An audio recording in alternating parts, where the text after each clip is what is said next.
Good day, ladies and gentlemen. This is Watson Michael from Ceylon Institute of English and Leadership.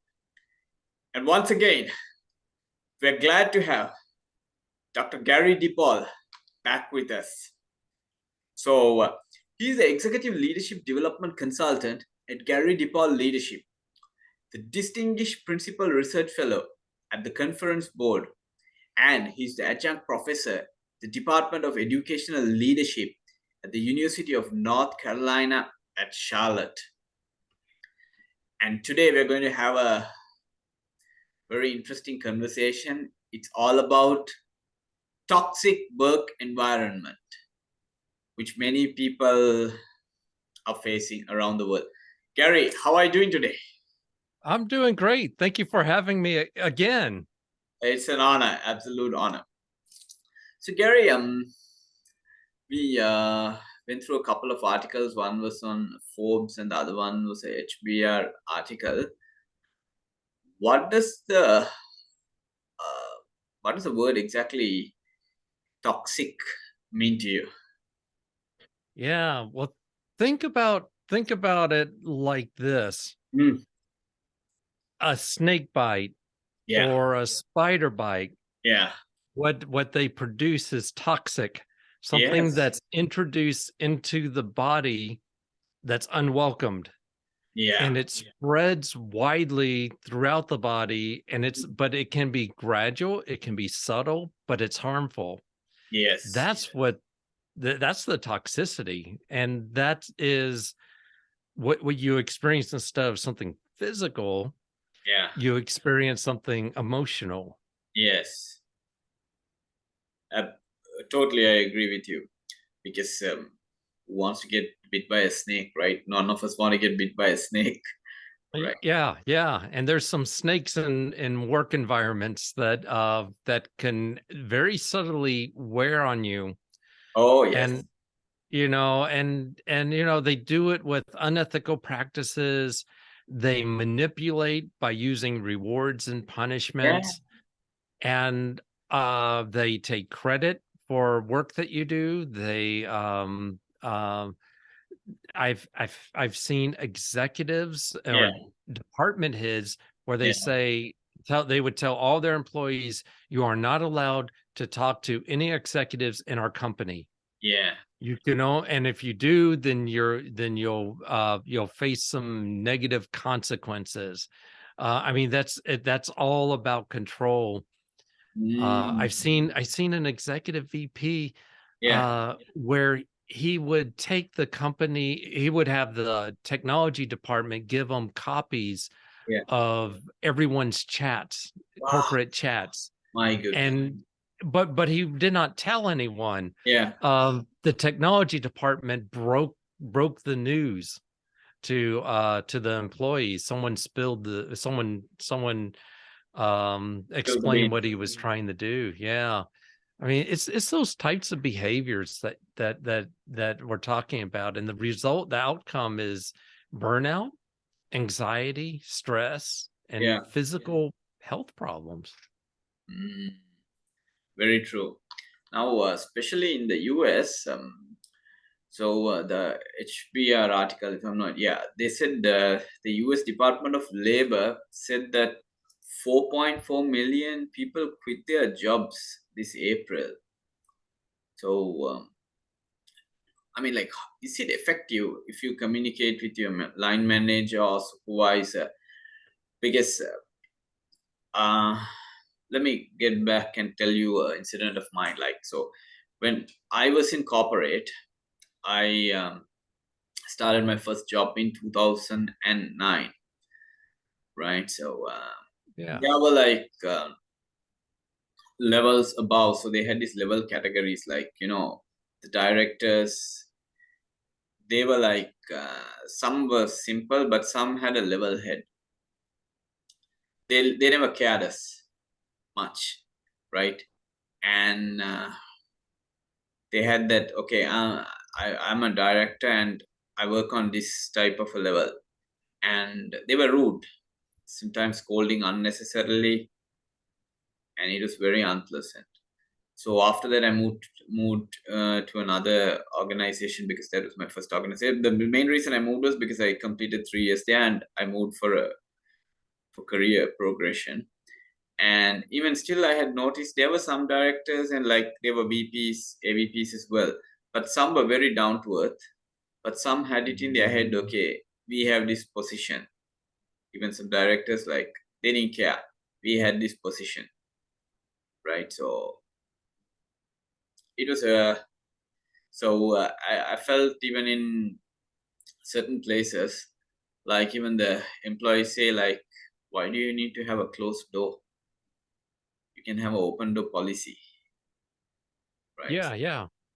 That yeah, so that broke them down mentally, right? And like sometimes there were like dictatorships kind of things as well, I heard from various sources. So they suffer a lot, employees, they suffer a lot. So it's very, Yeah. yeah. When you have directors like that, Mm, that just say they just do what they want and they yeah, tell you what to do. The the problem is that the employees do not feel heard mm, and they don't feel supported. So it's if you even if you have I think one of the articles actually mentioned this, yeah, even if you have a company that is an organization that's non-toxic, yeah, that's not enough. mm, That ends up and you still fall in that category of the quiet quitting and people leaving yeah, because if employees do not feel safe yes, emotionally, correct, if they don't feel that the people they report to are supportive, yeah, and if they don't believe that their voice is being heard, yeah, they'll be they'll that will kill productivity yes, and performance overall, mm, and it could take one person could ruin a department. 100%, Yeah, and it doesn't have to be the whole company. So you yeah, could have a healthy company, but in it there may be one department that has heavy toxicity yes, that may spread. mm, And the curious thing is yeah, that when you have a healthy company and you have someone who's toxic, yeah, um, who was it? Liz Wiseman in her book Multipliers, she okay, mentioned this observation. I agree with her that it takes the upper management years before they get rid of that person. yeah, It takes way too long. The person does so much damage and has such harmful influence among the people that report to that person and work with yeah, that person, yeah, that it hurts the company. And it's the upper management, just it for whatever reason they maybe the if it's a director, maybe the department head, maybe yeah, they have high performance, they produce and they but it's at the expense of their people that yes, report to them, and they don't want to think of this person as a bad person, mm, but how that person may talk to his or her superiors could be completely different to how that person talks to subordinates yeah, and employees. yeah, that's very true. Now if you look at some instances, I have seen people who don't know their work. They don't first of all, they don't know their job properly, but they survive in the company by gossiping about those employees to the boss. So what the boss does is, or the direct line, he keeps them safe because he wants the gossips and he wants to know what is happening within that department or within that company. There So that's another example. Gossiping, by the way, is an incredible alarm that or in the US sometimes we say a red flag, meaning it's a warning sign. yeah, um but it's like an alarm that says there's something really wrong here. Yeah. And when you think about what gossip is, say I do something Yeah. that people don't like. Yeah. No one tells me, I don't like what you're doing, Gary. They Yeah. tell each other, and they tell people above them, and they tell their families, and they complain to everyone but me. Yeah. That is another form of toxicity Yeah. when you have that type of a atmosphere. And in the South, they Mhm. call it the difference between being kind and being Uh-huh. nice. Okay. I could be nice and be polite to other people, and people could be nice to me, Yeah. but they're not being kind because Mhm. they're not telling the truth. They're avoiding conflict. Yeah. Kindness is when you let people know that, hey, I just want you to, for example, hey, I just want you to know what you said to that person was actually harmful, and Yeah. here's why. The person may never have known that they Yeah. were behaving that behave. Yeah. So the moral is be kind, not just nice. We could be nice, but be kind and honest and open, and allow healthy conflict and disagreements. Yeah. So now there is another thing with this kindness, right, Gary? So there are some people, they're very kind to your face,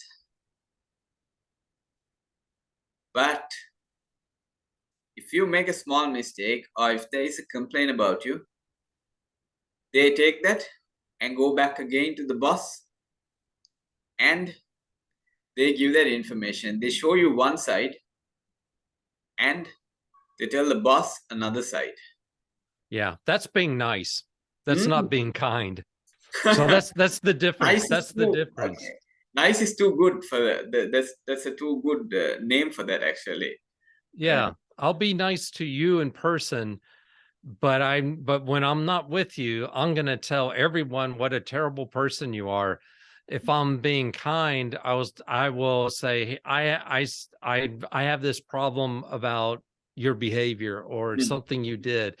Yeah. That's being kind, and it's kindness in the sense that I can't do anything when people talk behind my back about me, but I could do something when someone lets me know, hey, you're doing something that actually is harmful, or that people don't like, whatever it is. Yeah. So be kind, not nice, not just nice, be kind to people. Yeah, it's high time you better stop being like a snake under the grass Yeah, because yeah. one of my friends, right, he's still one of my good friends. So he worked for a leading bank. So during the bank days also he was telling me there is this guy. So we used to catch up for drinks some days in the evenings. All right. So he was a director that time, right? So Yeah. this was before I became CEO of this company. Uh, I was a executive supervisor, but he never had this title, attitudes, or any of these problems. So we used to often catch up for drinks, at least on a fortnight basis. So we were having a chat, and then finally, like one day we were just having about. So I was asking about one of his colleague, and what he said was like a snake under the grass. He shows you one side, and he shows the boss another side. Yeah. You got to be careful. So it's very sad actually, but those are the things which happen. Yes. So another research, Gary, it says, as per the Forbes article, it says, according to MIT Sloan's recent study shows that toxic working culture is the main reason that people quit their jobs, right? So if you Yeah. look at it, job hopping is not a millennial thing anymore, right? So, but 65% of the Gen Z, they stay in a particular place for less than 1 year. And compared to millennial, it's about 5%. Gen X is 3%, and baby boomers, it says 6%. What do you think of it? Yeah, yeah. I mean, it's very true. You're definitely seeing a lot more mobility Mm. in the workforce where people will stay at a place a month, Yeah. 6 months, a year, and if they don't like it, some just quit. Mm. But they also make it very difficult for people trying to find work because there's a lot more competition for jobs now than there's ever been, which is really interesting.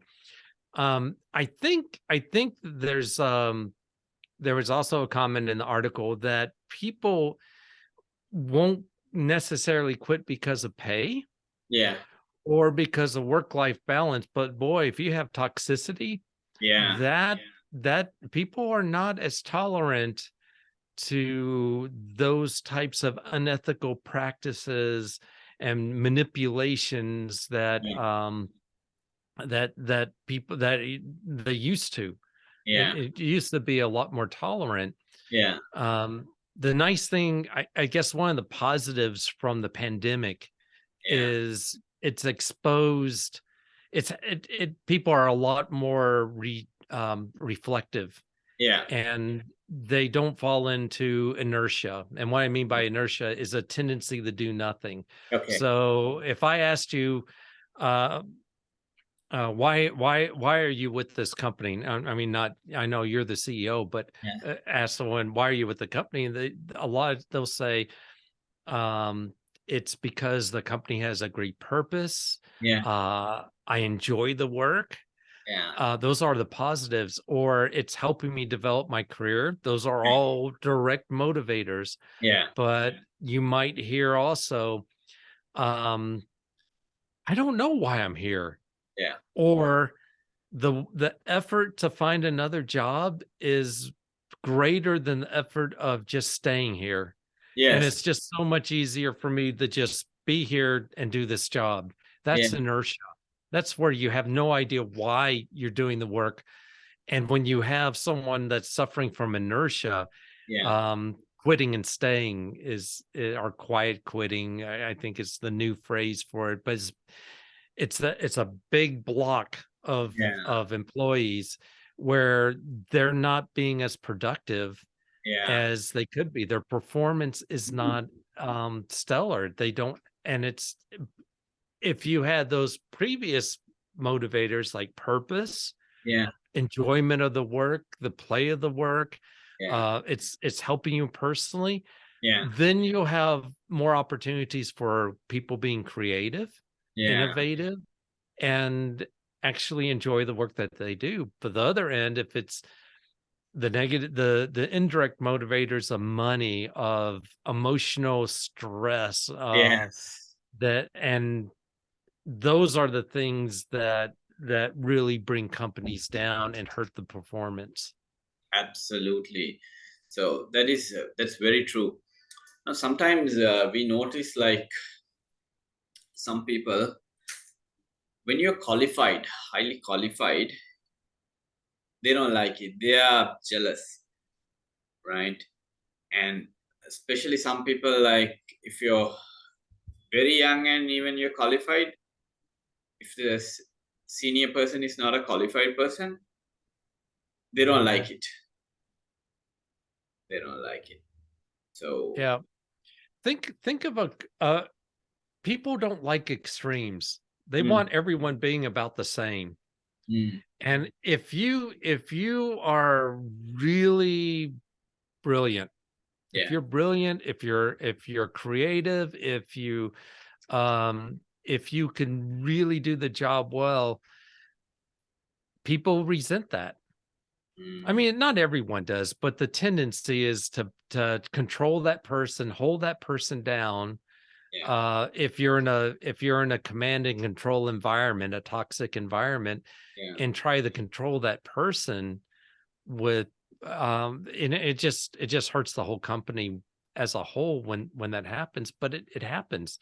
So if you're not liked, or if you seem to be a threat yeah, because your performance is so good, or you're that is something that people will sabotage, and try to bring the person down to where everyone else is Yes. in toxic environments, Yes. rather than, it's not like good solid leadership where Yeah. you would want people to be at their best. People Yeah. don't wake up in the morning, by the way, and say, what can I do to mess up the company today? Yeah. They people want to do good things. They want to Yes. work, they want to do well, but Correct. when they get into the wrong environment and they get into that toxicity, which is can be contagious, Yeah. you end up doing things and behaving in ways that's harmful for other people. Yes. And I know some people that Yeah. were at a director level that worked for a toxic executive, Okay. and that those directors ended up taking on some of the negative behaviors Yeah. of that executive. When that Okay. executive left, they started to revert back to their normal behavior. But Oh. yeah, but when they worked for someone who is toxic, they ended up adapting some of that behavior to survive. Hmm.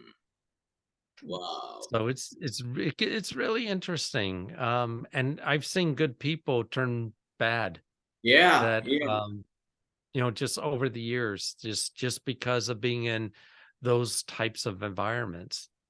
Correct. So, could this now these good people turning bad, Gary? Do you think this could be due to like maybe a financial crisis or something? Okay, they need money to pay their debts or loans or whatever the bills they need, right? So, because I was having I had a very interesting chat with a friend of mine way back in 2015. So we were at one time we were discussing about the toxic environment. Then what he told me was maybe some people are like that because they have bills to pay, they have credit card debts, loans to pay, so they are trying to survive in that company, Mhm. and they're trying to make others lives miserable by showing a good face, but nevertheless it's still wrong. Right. And you could have the other extreme where someone's making so much money, Yeah. they don't want to lose that job. They don't want to go elsewhere because they know they're not going to make that kind of money. True. So you could have people stay in environments like that, Mm. uh, for indirect motivators like financial. Yeah. So it's and what happens a lot of times is when you're in those environments, Yeah. you forget your moral compass Yeah. temporarily.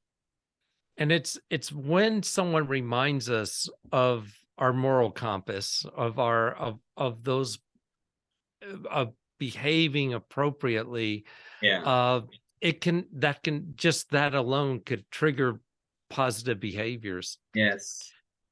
And if you're a manager and you report to a toxic director, you Mm. actually could be a beacon of positivity for the Yes. people that report to you. You could Yes. protect them, you could hear them, you Yes. can thank them for the work they do, you can be supportive of them, and not have that toxicity of the upper management affect that group.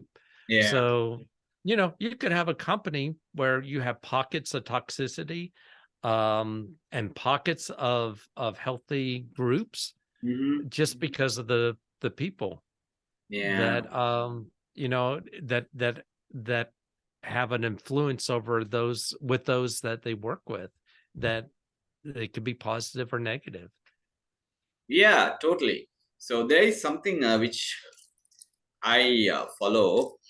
So there is something called King Arthur's Round Table, Oh right? yeah, cool. So there are no bosses like here. Of course, there are decisions which I make, the final decisions, but we have an open table. So even the part-time, the contracted lecturers, whoever is there, we openly discuss, we get ideas, and that's how we execute it. So I like that concept, the table of the round table of the knights, right? They call it King Arthur's. Yeah. So There's that's no head of the table. yeah, It's round and everyone has the same level of authority yeah, and power, so to speak, and it's empowering. yes, You know, yeah, you have a really good environment when you have an employee yeah, that could walk, say someone in marketing yeah, that could walk over to the IT department and say, "Hey, I had this really cool idea yeah. about how we can improve a product or a Mm, service," or walk over to, or someone in IT walk to sales and say, I've there's something that I noticed that you guys are doing. What if you did it this other way?" yeah. And when you have people that are going outside their um what's it called? Their job Comfort zone? description. Okay, job description. Yeah. Yeah, they do more than their job description, but they work outside of it. That is a cool environment when people feel safe to where they can go outside the boundaries. And then those silos that you can have in companies, they break down in a Yes. positive way. They you don't have as many silos where people could think and be creative. I've heard of some companies, and recently on a podcast, Uh-huh. where they have allow employees to come up with ideas for what the company could do, Yes. and these they have a committee that hears these ideas, and if they like something that you do, they offer you to implement it. Yeah. And it may not be in an area that you work in. Mm-hmm. It may be something to help with sales, and Yeah. you may be in HR, or you Yeah. may be in sales and helping, you have an idea of improving HR, you Yes. know. Um, it's extremely empowering when you enable employees to be able to behave that way and be safe without retribution, without punishment. Yes. Yeah, that's quite true. So like what are some solutions, Gary, you think how we could avoid toxic work environment, and how we know this might always continue, but what are some ways how we can avoid the toxic work environment? Yeah. One is to be aware of it, but also, and this, I'm going to go back to the two articles that you have referenced. Yeah, sure. In there, they talk about if you have a structure such as what's called a whistleblower, Yeah. or some way of anonymously communicate a problem Mm-hmm. with complete confidentiality. When you have those structures in place, Yeah. it enables employees to say, "Hey, there's a problem here." And I've actually, when I worked at a corporation, I used one of those systems Wow. because an executive VP blocked people from transferring to other departments. He Okay. did not want his employees and his star employees to jump ship to a different department, My transfer out. goodness. Okay. And I exposed it. And 2 years later, Yeah. one person came to me and said, "Because of what you did," and I don't know how she found out, Yeah. "because of what you did, you allow that you prevented that EVP Yeah. from blocking me from transferring." And I was able to get out of that environment and do something that was more appropriate in a healthier environment. Ah. Yeah. So that's a real story that happened at one of the companies. But things, so there's a lot you could do. You could that you can stop toxicity in your team. Yeah. You don't have to think, if you're an individual contributor and you're on a team, the way you do that is by by being open with the people around you, Yeah. and offering support to the people you work with. Yes. If you're a manager, you can do little things Yeah. like talk to your employees. Correct. Listen to, listen to them and do some and use 2 words that are not used nearly enough. We feel like we have to ration these 2 words, and they are thank you. There's some people that believe, well, that's why you get paid. I don't have to thank you because you're doing your job. No, people are humans. You thank them for stepping in. You thank them for completing a project. You don't have to make a celebration of it, but show authentic appreciation for the people around you. Yes. And that's a way of breaking away from some of the toxicity that is surrounding you. Correct. You don't have to participate. You may end up being challenged by that, but if you could do things like that, if you can show purpose and helping people understand their purpose in their role and how it contributes to the company, that is a way of that you can improve productivity just by doing that. And I've seen a company, a financial company in the United States I did some work with. They had loyal employees. Okay, but the environment was not necessarily that healthy. And I found out the reason why they're so loyal is because the purpose of the company was so powerful in the customers they helped. That was enough to keep someone there and actually go beyond what was expected of them. They may have a terrible boss, but if they can see that they're helping specific individual customers, that could be exceptionally rewarding. So, or finding purpose in what you're doing is a way of improving productivity. And if you can help other people find purpose in what they're doing and how it contributes, it makes all the difference in the world. Yes. Very true, Gary. Very true. So another thing is, for all those who are watching this podcast, you all can learn a lot of things about human resources. That's one of Gary's books. It's called the HRBP 2.0. Well, that book is not out yet. The 2022 HRBP report. Okay. So the next book is going to be called HRBP 3.0. Okay. But we talk about that some other time. It's still in the works, but the HRBP report talks about 7 success factors for what makes someone successful, and you don't have to be in HR to appreciate those 7 things. 100%. And you all can download that book, which will be mentioned on the link, so you all can have a look at that. For free. Yes, it's free. It's 100% free.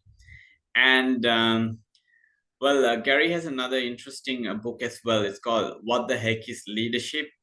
And he comes with some... Why should I care?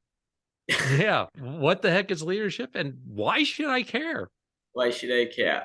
Right? So you really need to care about leadership. And it's a very interesting book with some nice pictures. Do not judge a book by its cover.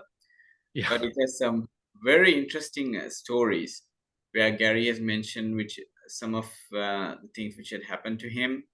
So he elaborates a lot. So that book also, it can be downloaded from Gary's website.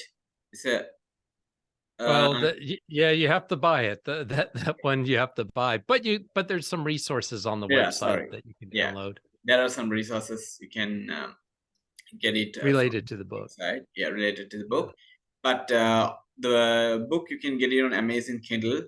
So if you want a hard copy, yes, you can get the hard copy as well. And if you want the Kindle version, yes, you can get the Kindle version. And some of Gary's books have the audio version as well. Yeah, the What the Heck book has an audio version. So yeah, you can if you're an Audible person, you can listen to that. And that one is doing, there's a lot of people that listen to it.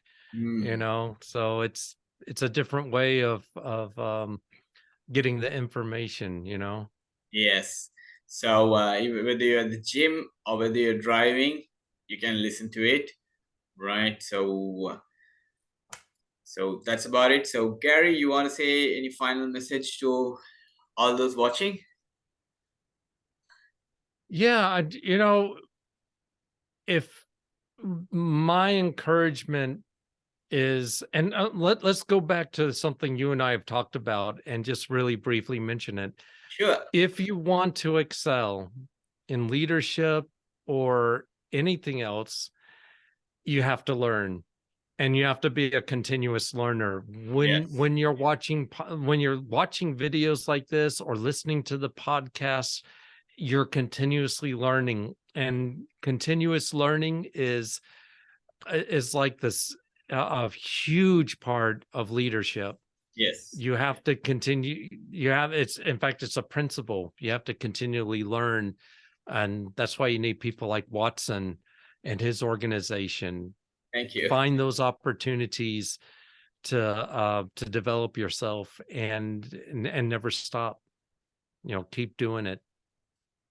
Yes, absolutely. So the best anti-aging medicine is lifelong learning. So Gary, thank you for taking time and doing this podcast with us. You're welcome, and I'm glad you've asked me. I've enjoyed it. Absolutely.